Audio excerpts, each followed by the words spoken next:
Hey everybody, welcome back. This is webnative for sometime in June, July. I'm not running at the speed that CJ is, because if we do, then we will all just perish like I know. I'll get the production notes up to date. She's been on full tilt since she's got back to working on site till 4 AM in the morning. She's got and it all has to be done correctly so that we've got an archive. Yeah, so yeah, she's archiving everything, including the dust between the archives. Now we're going on the bottom camera. So I want to quickly talk about, and she has it like this because that's awesome. The one of the things I really want to talk about today is creative spaces, and I've been trying to cultivate in my head my own space this last couple of years of having Cellar 54 as a space where media can be made, and as it's turned out, it's been really, really difficult, and I think it's because one, it's secluded away from everywhere else. It's not open and it's not public. Which you do need, I think. Because of it not being public, I think it does change the metric of how things are made in the space. And I just wanted to really bring up today a thing, a media lab that I've seen. Yeah. And try and explain to people where I was trying to go with Cellar 54 and my idea, my vision for it. Spending some time in New York, various places like Blip TV's HQ, and trying to get across the idea of creatives that are coming from out of town, different cities, different countries. They come into a space and they're looking for secure Wi-Fi, they're looking for coffee, water, a bit of a water cooler chat, a bit of a sort of sit round, have lunch, hang around with people, services that you use. But they already have to be established. I think that's the difficult thing. Because when you first start creating and you're in a creative space, the one thing you want to do is talk to the other creatives. But after a while, you need to get down and do some work. And I think opening a space and welcoming people in, there's a huge reliance on you running the space, giving them time to be comfortable where you can't, which is why you need an existing space where everybody comes along and you do hang out, it is water cooler chat, and then you work in a creative, buzzed environment. I don't know, in stateside it's slightly different because, there is people who are active, like video makers, filmmakers, who are actively working. Yeah. They'll go and spend, a morning in a co-working space, be it a coffee bar or whatever, which has an established thing, like you say. But they also need a bigger space where they can go and do their films or do screenings or whatever. And it's very difficult to find a space that doesn't have a business model already attached to it. A bit like Antenna, where it has to do food, it has to do this, and it has to have virtual tenancy. And what I really like about maker labs and sort of this media lab, and it's a long time coming really, I've been waiting for a lab to show up somewhere. Yeah. And this one in LA, it's kind of opened its doors, 3,200 square feet of space. Yeah. It's got a screening room. It's got a green screen room. Yeah. Prices from $75 a month, which is really reasonable. So that's because those filmmakers, 55 quid. About 55 quid. Yeah. Those filmmakers are out doing films, but at some point they want to get together, show people off their stuff, do a bit of green screen, do a bit of interviews, and want a space to do it. And there's nothing like that here in Nottingham. There's nothing pulling together creative filmmakers. It comes down to this alliance versus conformity, that amazing phrase that you came up with, which I've been thinking about sort of over the last 48 hours. Yeah.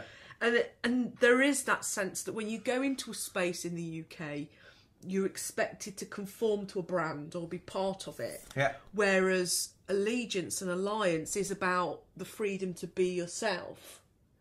Well, I think the alliances, for me, being aligned, when I go to South by and I hang out with certain types of people for lunch, there's been an obvious thought process in the people who wants to hang around with who, and we go to a certain place that we used to go to when we were all hanging about on Seismic, and it's not about the brand, it's about the experience that we're having within that space. Yeah. And I've not seen anything that is, you can jump in of and jump out of without being part of something. It's sort of like you have a membership, you have to pay a membership, and you're a member of that place and I think this is the problem in the UK. It's sort of like you're a member of that, but you're not a member of that, and people have a weird thing when it's sort of like, oh, this is cool for the moment and that's cool for the moment. And I think it's the reason why parts of towns and cities die off. It's like, oh, this is popular now, and that's not popular now. Oh, and people concentrate and go where the cool kids are. Well, like in America, the cool kids are everywhere, and they're out making content, but they get together occasionally to sort of film and show things off, and there's a real energy that is not owned by anybody. It's a shared, experiential, and the building just serves to be a space for that to happen. And it doesn't come with any agenda apart from, well, you know, we've got an upkeep of the building, $75, £50 a month is peanuts to be able to, and then be able to rent out some of the different spaces to do screenings. And we don't have anything like that in Nottingham. There is nowhere where I could go and get 10 video bloggers together and sort of watch their stuff and advise to them and watch mini films. There's nothing like that. You know, Confetti and Antenna have got this kind of, this almost like 1984 processing laboratory. They're medium scale, aren't they? They've got, you know, a couple of the companies that are in Antenna are Arts Council funded. They're not necessarily national portfolio companies, but they are quite well established arts and culture and film. But you're never going to get, I don't think, in the UK, especially in Tech City and in I mean, maybe in Manchester this is happening, but again, Manchester's got the Sharp building, which has got all those sort of amazing interiors, got the shipping containers. And so Birmingham's got the custard factory. Right. So, I mean, we haven't got anything like that. There's nothing like that here. I mean, I just don't think you're going to attract... If people want to see 1 billion acquired companies get fostered in this country and make a big noise about technology companies, and all they care about is the corporate money thing, they need to start thinking about the community's requirements to have those grounds for those things to happen. Otherwise, they're just going to go and find them. They're just going to go somewhere else where they get that stuff. So I just wanted to give a props out to LA for their media lab. Go and check it out. We'll put this link, a co-working media lab to let anyone get creative. Yeah. Great article, great space, and just another idea that we wanted to share with you. LA is too far. It's too far, too expensive to go there. Absolutely is. But as I say, if you do watch this and you go, we've got an amazing co-working space, invite us over. Yeah, I'd love to go. We'd love to do pop-up studios in any of these places. So if you want to invite us to your co-working space, do just get in touch with us. I'm at PCM Creative. I'm at Phil Campbell, and I know people want video. They don't know where to turn, and there's various different levels of professionalism to the video content, but.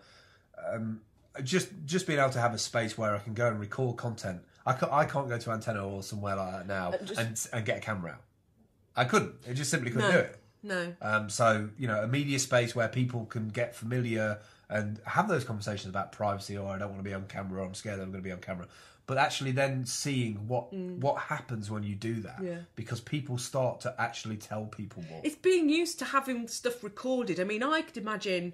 in Antenna, on the stage area, having that as set up where you're facing into the room, so you're not being seen. But because the microphones are local, it doesn't matter if everyone else is chattering. It won't pick up on the microphone, but people are still not used to having media made around them. Such a missed opportunity, because that is the stuff that draws people into a space.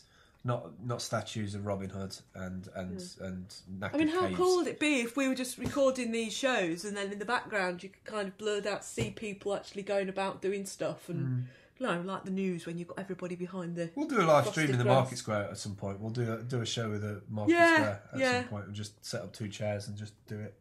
Well, there's going to be the summer, the Nottingham Riviera. Oh yeah, when that happens, we've got to do an on location at the Nottingham Riviera, haven't we? That would be awesome. That's it for this week. That's it. We'll catch up with you next week. Cheers. Bye.